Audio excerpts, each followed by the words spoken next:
Oui, alors que l'administration Trump remporte quelques grandes victoires militaires contre des bateaux de pêche vénézuéliens.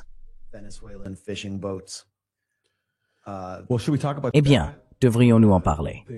Ils ont maintenant bombardé, selon leur propre décompte, je crois, 3 bateaux au large des côtes du Venezuela. Oui, je veux dire, je suis à New York, et la cocaïne est introuvable dans le secteur de la restauration. Elle a tout simplement disparu. Tous les restaurants ont fermé. Les bars ne fonctionnent plus. Tout le monde cherche de l'Adderall parce qu'ils l'ont arrêté. Ils nous protègent de ce poison qui inonde nos communautés. Les démons sont partout, s'agitant, essayant de trouver la coque que Trump a coupée. Les toxicomanes gentrifiés font la queue autour du pâté de maison dans les cliniques. C'est une blague. Pendant ce temps, Daniel Noboa, qui est l'un des principaux exportateurs de cocaïne vers les États-Unis et président de l'Équateur, fait face à d'énormes manifestations de rue en ce moment. Il supprime les subventions pour le diesel, ce qui a en quelque sorte contribué à déclencher le Caracazo, qui a mené Hugo Chavez au pouvoir au Venezuela, ou du moins a lancé sa tentative de coup d'État révolutionnaire en 1992. Et les gens sont dans la rue, ils sont en colère. Noboa suit un programme d'austérité du FMI à la lettre, tout en travaillant à l'installation de ce qui ressemble à une base militaire américaine. Quelque chose que Correa avait empêché. C'est pour cela que Marco Rubio est là-bas.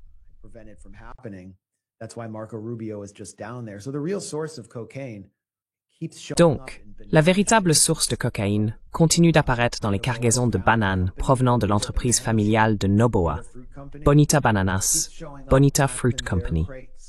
Elles continuent d'être retrouvées emballées dans leurs caisses. Et qui était le responsable des expéditions chez Bonita? C'était Daniel Noboa lui-même, qui est d'ailleurs né à Miami, le fils de Miami. Sa famille ressemble à s'y méprendre à des oligarques du sud de la Floride. L'hypocrisie est donc totale. Nous avons plusieurs interviews ou courts documentaires sur l'Équateur et Noboa sur The Grey Zone, qui, à mon avis, replacent parfaitement les choses dans leur contexte.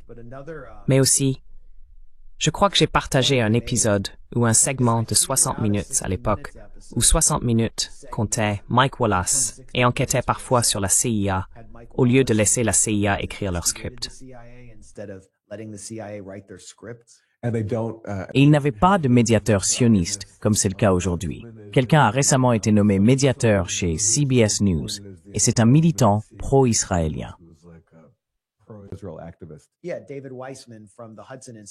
Oui, David Weissman de l'Institut Hudson à Washington. Je veux dire, il prépare le terrain pour que Barry Weiss arrive. Son rôle est simplement d'écraser la division des informations au profit d'Israël, les purs lobbyistes israéliens. Bref, Mike Wallace a révélé comment la CIA, à travers des fondations comme la Fondation Ford, finançait la gauche non communiste. Il a un passé de vrai journalisme d'investigation. Il a donc réalisé un reportage sur la façon dont la CIA avait un plan pour laisser passer la drogue à l'époque pré-Chavez au Venezuela. Et leur principal l'atout principal de la DEA au Venezuela, non, c'est un plan DEA et CIA. Leur principal atout était un général. Il s'appelait Guillen.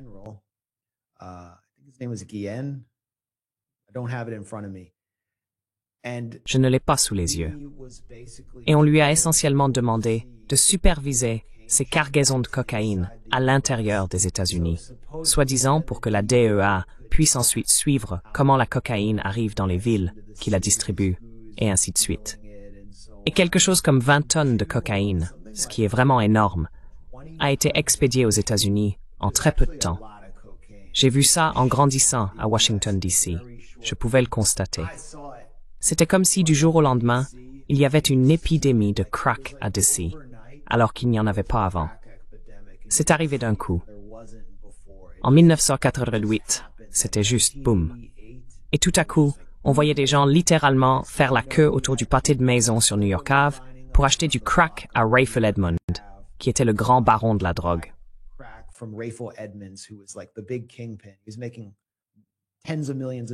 Il gagnait des dizaines de millions de dollars par mois, mais il n'était que l'intermédiaire de ces cartels. qui était dirigé par la CIA. Pour en revenir aux généraux vénézuéliens, ils portaient ce symbole pour leur corps d'officier, un soleil, et ils étaient connus de façon informelle sous le nom de cartel des soleils. Toute cette opération a pris fin. Le cartel des soleils n'existait plus, et il a été ressuscité par le procureur général William Barr sous Donald Trump pour offrir une prime de 25 millions de dollars pour Nicolás Maduro, l'accusant d'être à la tête du cartel des soleils, un faux cartel que la CIA et la DEA ont contribué à créer aux dépens du public américain. Oui. Je veux dire, à quel point cette histoire est-elle folle. Tout est revenu à la case départ, et ils s'en servent à nouveau comme base pour un scénario. Il y a 4 scénarios. L'insurrection, ils ne vont pas réussir à lancer ça. Une révolution de couleur, ils ont essayé avec Guaido, ça n'a pas marché. Un coup d'État interne dans l'armée, ça n'arrivera pas. Invasion, possible. Frappe aérienne, je dirais probable. Ils pourraient vraiment passer de la destruction de ces bateaux à des attaques à l'intérieur du Venezuela en disant qu'ils s'en prennent au cartel. Et ils ont aussi menacé de faire la même chose au Mexique.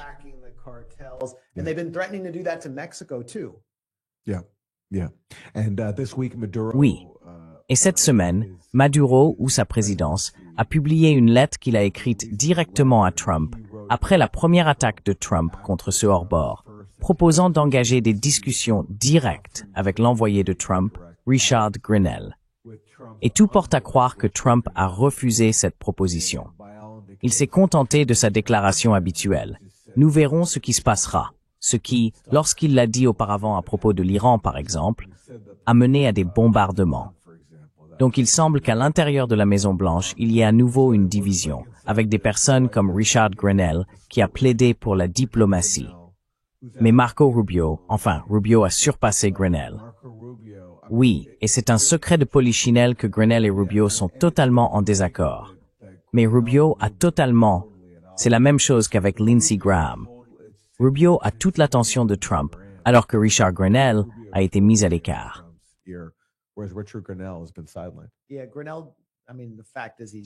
Oui, Grenell. Je veux dire, en réalité, il ne travaille tout simplement pas aussi dur que Rubio. Rubio a un adjoint nommé Michael Needham, qui vient de la Heritage Foundation et qui est très bien connecté au Capitole et au Congrès.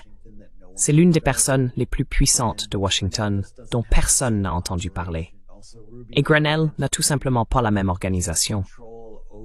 De plus, Rubio a réussi à prendre le contrôle de toute la bureaucratie de la sécurité nationale en démantelant l'USAID. Et maintenant, il est aussi puissant que Kissinger. Je ne pense pas qu'il puisse exercer autant de pouvoir ou d'influence que Kissinger, parce qu'il n'est pas aussi intelligent, mais il a certainement été un opérateur habile.